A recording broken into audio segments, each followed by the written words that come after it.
Hello, my name is Alexander Mordvintsev. I'd like to present our new work on neural reaction diffusion.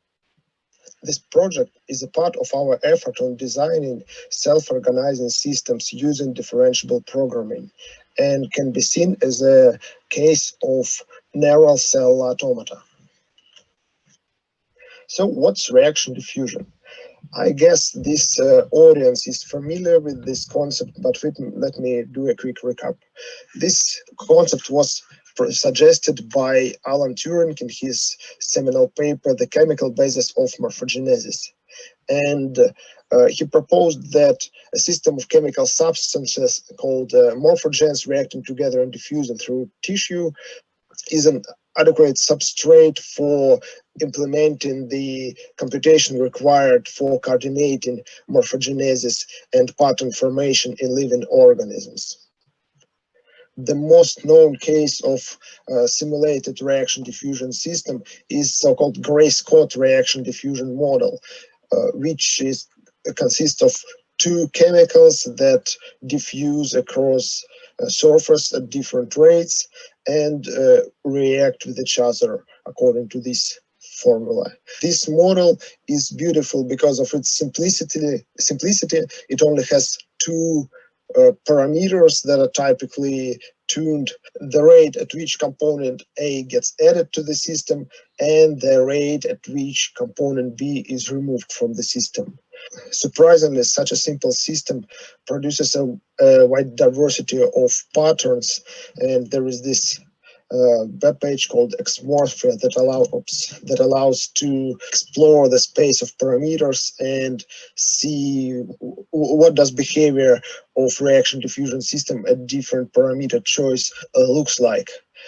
This reaction diffusion model can be also written as a system of PDEs and easily implemented, say, in a shader or with NumPy. I thought that it might be a good idea to discuss the behavior of classical Grayscot model in more detail, so I made this little demo with JavaScript and WebGL. It runs Grayscot reaction diffusion and visualizes it in a little bit unusual way. So what you see on the left is the development of the pattern that slowly grows on a plane, and on the right there is the point for each pixel on the screen. So the state of each pixel is defined by two values, and I transform these two values by some metrics to magnify the active region of phase space and project it onto this plot.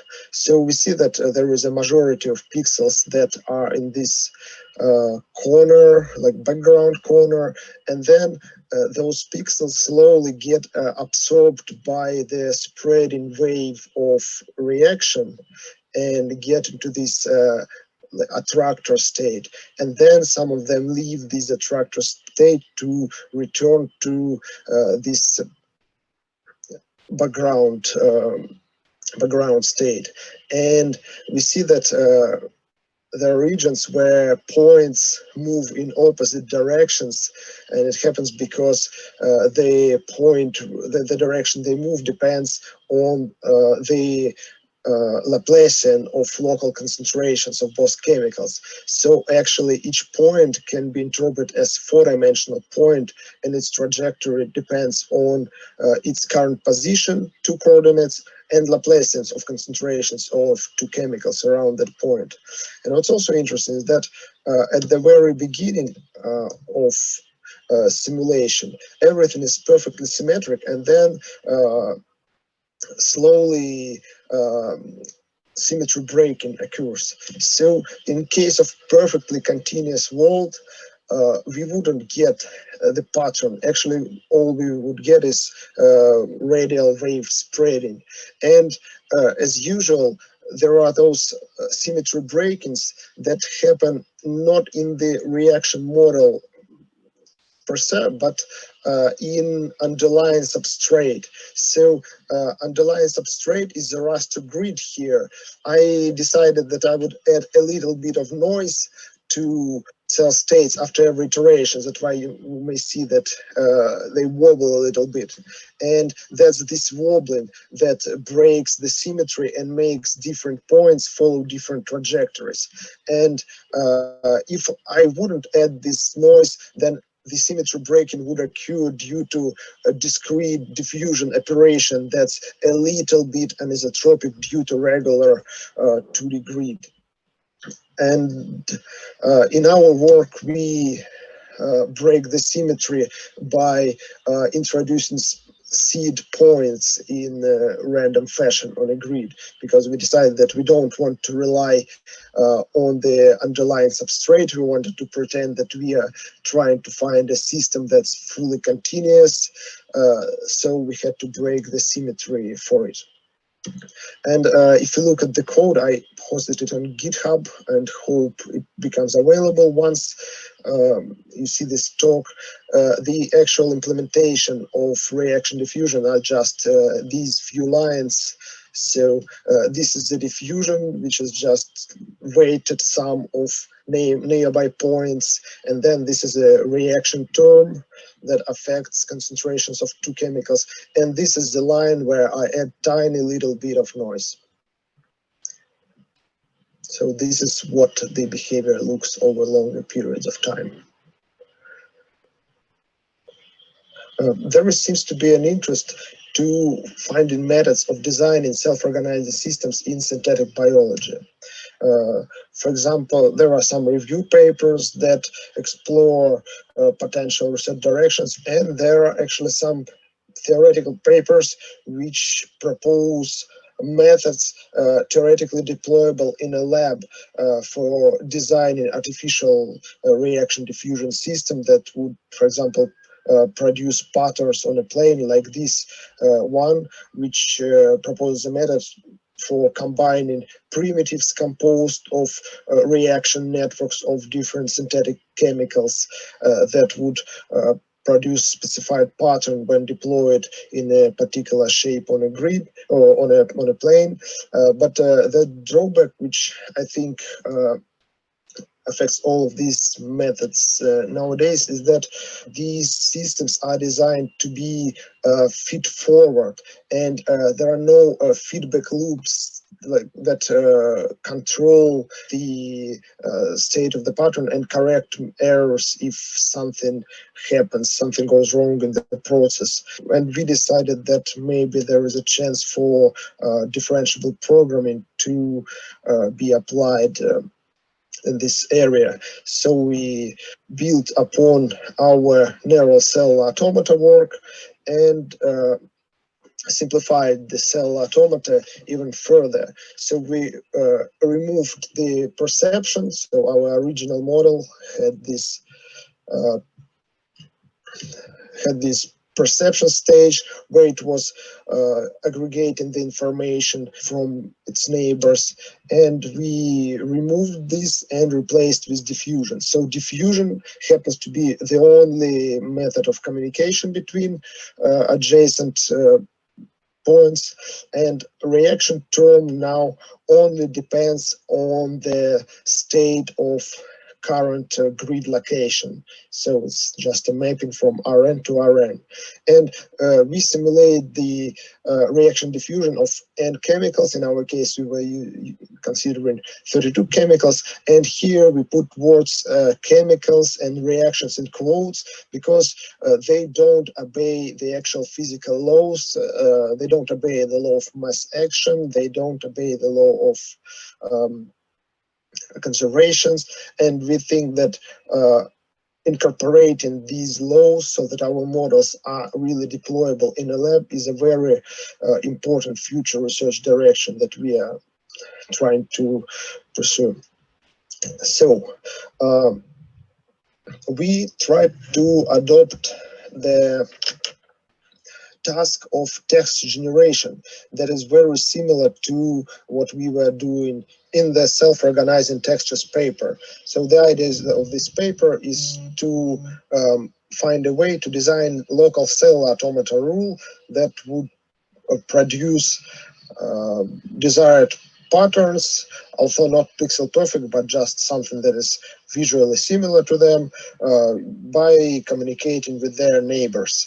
We were using the loss that's based on a pre-trained VGG network and is standard. That's what powered original artistic style transfer. One problem that we had to solve when adopting style transfer objective is that now our cell automata is completely isotropic. So previously cells knew where up, down, left, to right is, and now they don't. So it means that it's just impossible for the system to reliably produce these isotropic patterns, such as those lines or this oriented grid, with a reaction-diffusion model. So we had to adopt our objective that wouldn't punish for incorrectly oriented patterns. Well, we are not 100% happy with our current solution, but it's pretty trivial and ad hoc. So instead of just matching against one descriptor produced by style model, we iterate across number of orientations and rotate target image and compute style descriptors for each oriented version of the texture. And then during the loss application, for each sample in a batch, we just looking for a minimum of those losses matching against oriented texture descriptors. This way we managed to produce a number of interesting behaviors that seem to really synthesize target patterns, which you see in the first column, in anisotropic fashion. Well, the only pattern out of 6 we tried that seemed to overfit to this discrete grid structure is this checkerboard, which always grows patterns in a diamond shape. In another experiment, we tried to see if the long behaviors are invariant to the grid resolution. Here we varied resolution across the grid, and the way we do so is by slowing down the speed of reactions at the grid boundaries. We do this by multiplying the reaction term of the model differentiable equation by some coefficient smaller than 1. And this leads to diffusion term taking over reaction needs in these areas. And theory suggests that it should just produce the magnified versions of the target pattern. And that's the behavior that we observed for all of our patterns, except this one that happened to become unstable if the grid resolution didn't match the resolution that was used during training. Still, in most of the cases, our patterns were isotropic and is invariant to grid resolution. So we can think that in most of the cases, we managed to train a really smooth PDE model. We also tried to investigate to which degree models trained on regular 2D grids generalize to different grid structures. We successfully applied the same models to triangular meshes and even 3D volumes. Surprisingly, most of the models trained in 2D successfully generalized into third dimension, producing textures that were similar to targets in slices of 3-dimensional volumes. Now I'd like to say a few words about experiments that didn't make it into the paper, but may serve as the basis for upcoming publications or inspire other researchers to push these directions. So one idea is very simple: pattern persistence. The grid is initialized to contain some pattern in the channels that are interpreted as RGB colors, and the objective for the model is just to persist this pattern.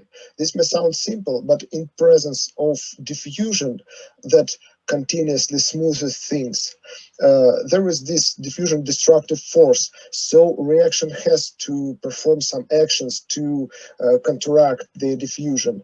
And this leads to some pretty spectacular behaviors, especially early during training. For example, this almost converged model for persisting the lizard pattern accidentally grew the third eye. Earlier training stages produce even more spectacular failures. Speaking of the future work, we think that one important direction is finding a way to design models, differentiable models that enforce the physical plausibility so that they obey laws of chemical reaction and laws of conservation, because this opens a way to potentially deploying those systems in the real world. We also want to apply these reaction diffusion methods to wider variety of tasks. There are some things that we already tried, such as MNIST classification, and as one might expect, it works pretty terrible because the system is completely, and for example, can't tell between digits 9 and 6. But we still think there are other interesting and potentially useful application of this kind of liquid or chemical computing. The paper and the code and the supplementary videos are available at the project page, and the code is easy to execute using Google Scholar kernels, so you will be able to train your own model within just a few minutes or regenerate all the videos from the paper and supplementary materials. Thank you for your attention, and now I can answer your questions. And now I'm ready to answer your questions. Okay, thank you very much, Alex. Thank you for the very visually appealing presentation, and also for giving us the links to the code and the tools that you used. So if I repeat, if there are questions, you can use both the Q&A tool or raise your hand or write down in the chat. While we wait for other questions, I have a question. At the end of the talk, you mentioned that in the future work, you are looking to other cases, basically in which the goal is not to reproduce a pattern, but to reproduce a, let's say, static configuration of the system. More, let's say, in the future, maybe more dissimilar from what we are looking at right now. Do you think that this kind of system could be used as a mean for transferring information in a distributed agent? So the diffusion reaction system is the way this information is delivered to different portions of a maybe robotic agent that is actually distributed.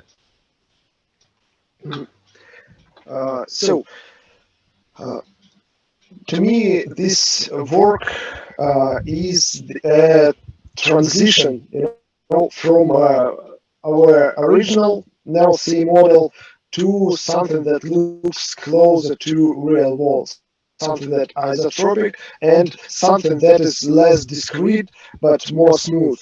And I actually think that there might be a generalization of this model that is closer to those slime mold models, Fizarro models, which combine agents that can navigate and perceive the concentrations of chemicals and emit those chemicals, and then maybe chemicals that diffuse, maybe like evaporate, but maybe react.